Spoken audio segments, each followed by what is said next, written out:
left my husband to feel alive again, but I ended up begging him to come back. If I could go back in time, I wouldn't slap myself for cheating. I'd slap myself for lying to myself for so long, for pretending I was unhappy when I was just bored. My name's Rachel. I'm 38, a mom of 2, and I was married to a man most women would kill for. Jake was kind, loyal, soft-spoken, always patient. The kind of guy who remembers your coffee order better than you do. But about 3 years ago, I started to feel something ugly crawl under my skin. A need to feel something more. And no, it wasn't because Jake was abusive or lazy or unfaithful.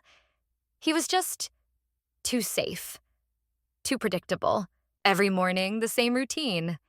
Every night, the same conversations.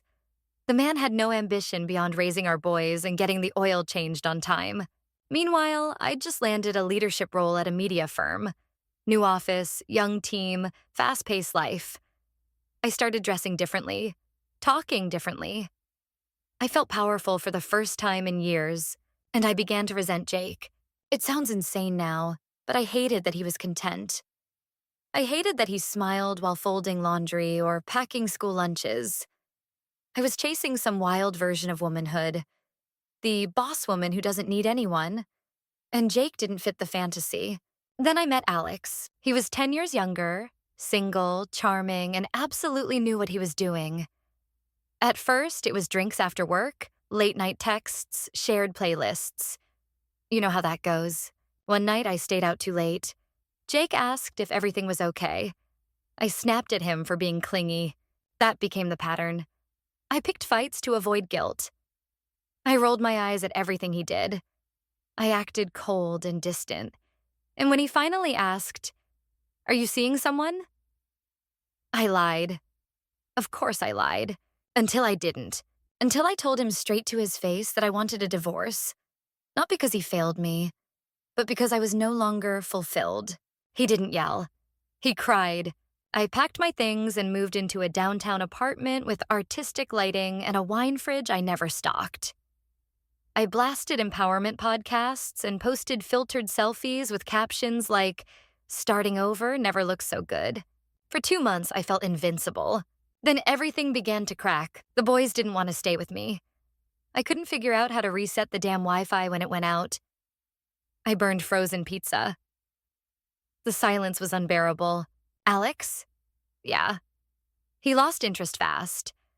Turns out, I was fun when I was a secret. As a divorced mom with shared custody and no time for rooftop parties, I wasn't that interesting anymore. And Jake? He moved on. Slowly. Quietly. But he glowed up in a way I wasn't ready for. Got in shape, started working part-time at a nonprofit, even joined a book club. The worst part? He became the parent our kids chose. They went to him for comfort, for advice. My youngest even slipped once and called his new girlfriend Mom in front of me. I once drove to his place at 10 p.m., stood in the driveway like a drunk cliché and said, "Do you think we still have a chance?"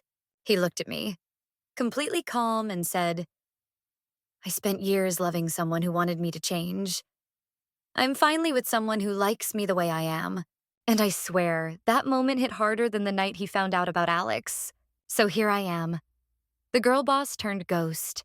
I thought I was reclaiming my life. I thought passion and freedom mattered more than loyalty or history. But what if I was just addicted to chaos?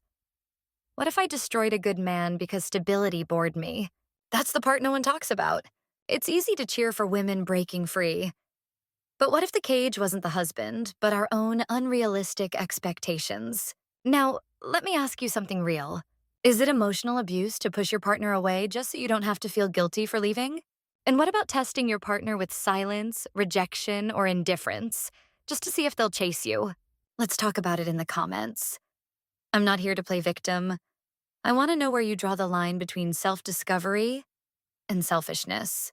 Drop your thoughts below, because someone out there is about to make the same mistake I did.